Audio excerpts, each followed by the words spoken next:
feels like we were glued to each other, yes we were. And in a room full of people, we lost our sight. We're only us and no others, only us. But as we dove in deep, the water turned cold. What's up guys, welcome back to another video. Today we are going to be doing 3 super filling recipes for under 300 calories. Yes, you heard that right. You can eat a pound of these recipes each for under 300 calories. Before I jump into the recipes, I just want to mention that this weekend only, we are having 40% off all of our ebooks. That means you can get my best-selling weight loss guide, Lean and Clean, for only $17. You can also get my Whole Foods recipe book, Real Food, Real Simple, with over 80 delicious plant-based recipes to satisfy your soul. Yes, girl. This book is on sale from $18 to only $11 this weekend. You can also get my epic vegan pressure cooking instant pot recipe book that has over 30 delicious, super easy vegan instant pot recipes. All Whole Foods plant-based, oil-free, for only $10 this weekend. And lastly, my newest book, Let's Get Saucy, has over 55 Whole Foods plant-based, oil-free, mind-blowing vegan sauces for only $6. $6. And if you guys don't have any of our books, you can get all of them for only $38 this weekend. That is a dang good deal. We don't do sales super often, so if you've been interested in getting any of our books, this is the time to do it. I will leave the link down below, the first link in the description box for you guys. Now that my little sales pitch is over, I just want to say that before I jump into these, this has been really the key to my weight loss over the years and keeping the weight off. I personally am a volume eater. I love to eat a lot of food, and the good thing about eating a whole foods plant-based diet is that it's very low in calorie density. So today we're going to be adding a bunch of vegetables into our meals, keep the oil out, the sugars out, everything that's really calorie dense, and we're able to eat a lot of food for very little calories. That's the key to losing weight on a whole foods plant-based diet. A lot of people think like calories on a vegan diet don't matter. They do matter. They do. I mean, I've had personal experience with this. I've gained weight on a vegan diet. I've lost weight on a vegan diet. And every time that my weight has gone up, it is when I've abandoned the calorie density. Oatmeal's done. And whenever I've gained weight, it is when I've abandoned the calorie density principles and just kind of eaten like more junk food and lots of nuts and lots of more calorie dense foods. But whenever I eat with calorie density in mind and I cook super filling meals that have a lot of volume to them, it's very, very easy for me to maintain a slim, lean body weight. So as always, all the calories, macros, recipes, ingredients, everything that you will need to know will be down in the description box. Let's get into the recipes.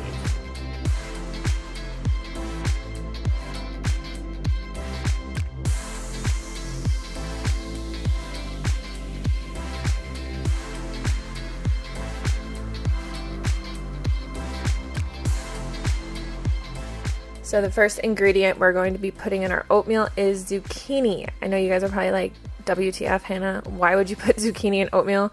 Honestly, you can't even taste it. I like to just chop it up into small bits, but you can also shred it and put it into the pot when it cooks, and you really will not even notice it. My husband thought it was apples. Seriously. So I like to take the skins off just to make it less noticeable. Also, if it's not organic, you always want to take the skin off of it. Chop the ends off, and then I just chop this into quarters, like really small little bits, just like this. But as I said, you can shred this and you really won't notice it, or you can chop it into even smaller bits, which I kind of wish that I did, but I didn't do that this time. I'm actually going to be cooking all these recipes in my Instant Pot, but if you want to cook this one on the stovetop, just bring it up to a boil, cover it, reduce the heat to a simmer, and let it simmer until all the water is absorbed.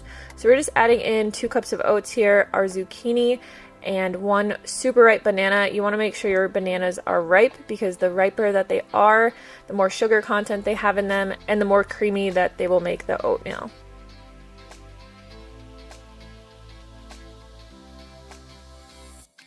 Then we're going to be adding in a teaspoon of cinnamon for some flavor, and also 1 teaspoon of vanilla extract. You can get really creative with this and add in like cocoa powder or any other kind of flavorings that you like. We're going to be adding in 2.5 cups of water here and putting this in our Instant Pot. We're going to be cooking this on manual, high pressure, sealed for 2 minutes. Once it's done cooking, you want to make sure that you let the pressure naturally release, so it actually will cook for about 15 minutes. My Instant Pot was having trouble this day and it didn't come up to pressure for the first 2 recipes, so I actually had to cook this many times, and it never actually made the zucchini soft just because it didn't come up to pressure and cook it well enough, and that just seems to happen every time I make a recipe video for you guys.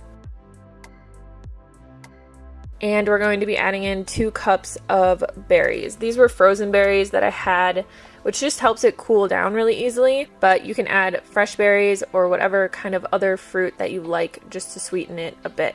So I personally like to eat this plain because it's really low in calorie density, and I, like I said, love huge meals, but my husband would not eat this the way that it is. So you can always add different toppings to it. Since it's only 300 calories per bowl, you can add in some coconut, peanut butter, maple syrup if you want it a little bit sweeter, or any other toppings that you like, and you're still going to come in like around 500 calories for a meal, which is pretty good for a pound of food.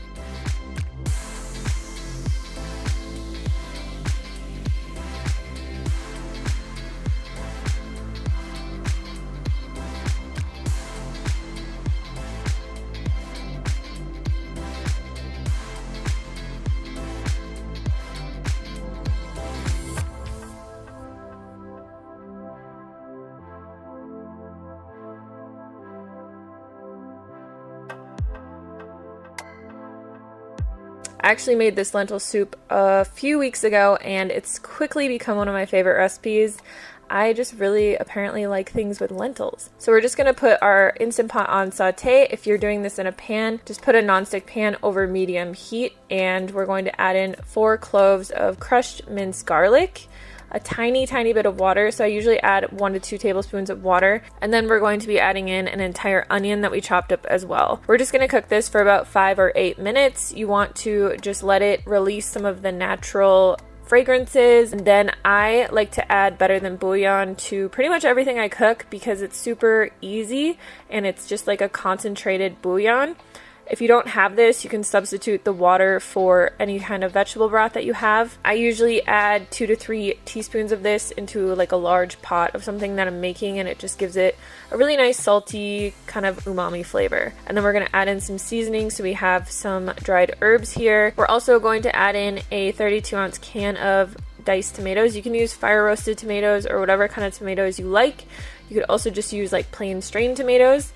We're going to add in a cup of lentils.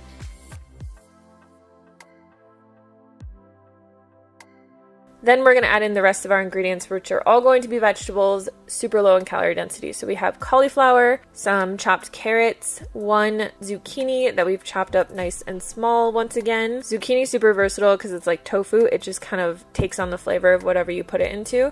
We have some green beans, which you can use fresh or frozen. And then we're just going to add in 1 cup of water. I only added in 1 cup because I like it to be a bit thicker, but you can always add in more if you want it to be more soupy. Put this on manual, again, sealed for 20 minutes, and let it naturally release.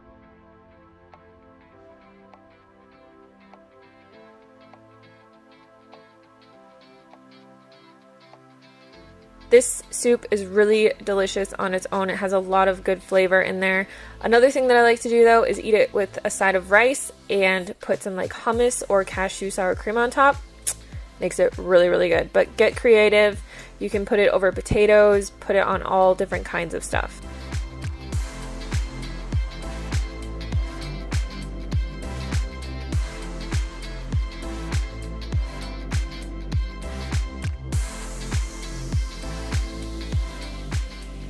For these cauliflower mashed potatoes, we're going to put about 2 to 3 inches of water in the bottom of our Instant Pot and add a steamer tray. So personally, I like to add a steamer tray whenever I am cooking potatoes or steaming anything, obviously. But for mashed potatoes, if you cook them in the water, they do get really watery because they take on a lot of the water that's in the pot. If you steam them, they just get really soft, which is why I like to use red potatoes. They're super creamy and they don't feel like watery when you mash them together. We're going to be adding in a half a head of cauliflower that we chopped up. Cauliflower is great to add to lots of recipes just because it's really low in calories. It has a lot of nutrients in it. Even though it's a white food, it's super good for you. Put the top on manual pressure once again and steam these for 10 minutes and let them naturally release. You're going to take out the steamer tray and dump out the water and then just dump everything back into your Instant Pot. We're going to add 2 teaspoons of garlic powder. You could also sub this for nutritional yeast. We're going to add in the juice of 1 lemon and then half a cup of organic non-sweetened soy milk.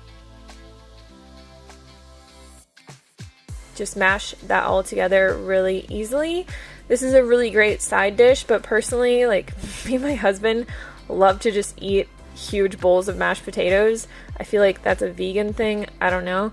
But before I went vegan, I would never just eat like plates of mashed potatoes by themselves, even though I've always loved mashed potatoes. Long story short, you can use this as a side dish. You can eat it as a main meal. You can use it however you want, but these are really, really creamy, really filling, and again, super yummy. Alright, that is it for today's video. Thank you guys so much for watching. As I said, you can always add things to these recipes, subtract things from these recipes that you don't like. The key to this is really just adding a lot of volume and a lot of low-calorie, dense fruits and vegetables into your meals so that you can bulk them up, eat tons of food for a lot less calories. If you have any questions, just leave them down in the comments box below, and if any of you recreate any of these recipes, please tag me on Instagram because I love seeing your guys' recreations. I will see you on the next video. Thank you so much for watching, and check out the sale if you haven't gotten any of our recipe books yet. First link in the description box.